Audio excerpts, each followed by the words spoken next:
Ay, nagprito na ako ng itlog tsaka hotdog. Bumangon na muna kayo dyan, dali. Magtawal kayo. Kumain na muna tayo. Te, tama na yan. Mag-swimming na tayo. Sige na, maghuhugas lang ako dito. Kapahugas nga rin ito. Hoy, yung mga basang damit nyo dito. Oh, diyan sa akin ah. Te, yung akin sinampay ko na talaga sa labas. Panty ni Princess yan oh. Uy, ganun ganda lang to. Hoy, mag-shower ka muna, te. Liga na tayo. Ayoko. Tara na.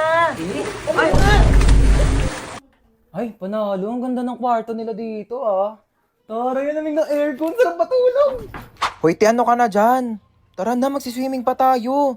Uy, Te, mamaya na. Matutulog muna ako dito. te, sana nag-book ka na lang ng hotel. Halika na dito. Ba't ang dami mong dala, te? Maglalayas ka na ba? Te, tulungan nyo naman ako. Dami niyan, te ah. Dito ka na ba titira? Kung ganito lang kaganda yung titiran ko, bakit hindi? Diyos, kung ganda pala dito sa Villa San Mes, no?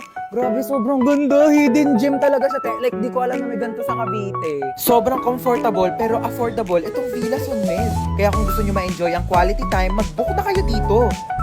Ano? Babad na ako dito. Baka pwede mo namang